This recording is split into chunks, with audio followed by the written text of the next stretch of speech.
Сайн байцгаана уу? Та бүхэнд энэ өдрийн мэнд хүргэе.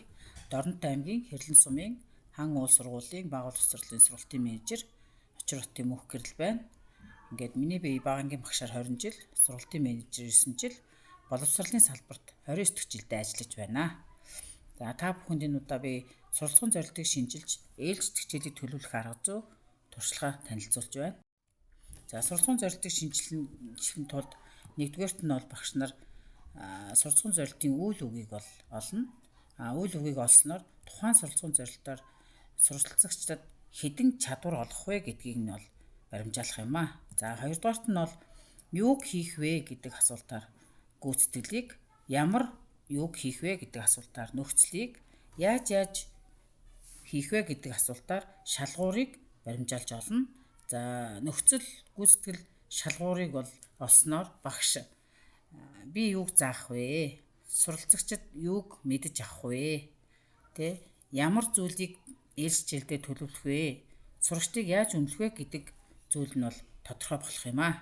За суралцсан зорилтыг шинжилсэний дараа 3 дугаарт нь бол агуулгын залгамж холбоог нарийн гаргана. Агуулгын залгамж холбоог нарийн гаргаснаар бол би энэ хичээлд яг юуг төлөвлөж заах вэ? Магадгүй одоо дээд ангийн гэдэг юм уу агуулгыг заагаад хичээлээ хүнд болгож гин үү? Эсвэл доод ангийн агуулгыг заагаад хичээлээ хит хөнгөн болгоод байна уу гэдгийг бол баримжаалж авах учраас агуулгын залгамж холбоо бол суралцсан зорилт бүрээр бол гарах нь багшийн одоо өдөр тутмын ээлж хичээлдүүд нэлээд дэмжлэг болно гэж үздэг.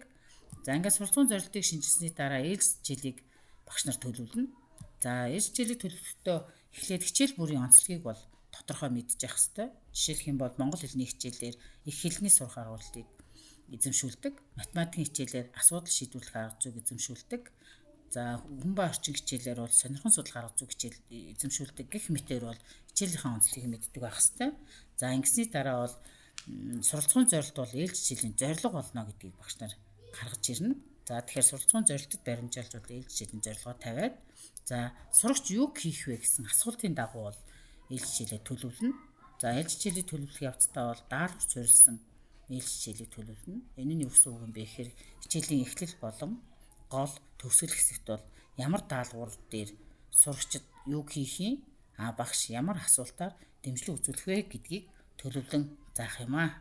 За ингэснээр ээлж хичээл дээр бол багш аль болох дээд түвшний асуултыг тавьж хичээлээ төлөвлөн заахад суралцагчдын одоо асуултын дагуу тунгаан бодох, эрх зөвлөн шүүх, хичээлд оролцоо бол чинээ бол сайн болно гэж үздэг.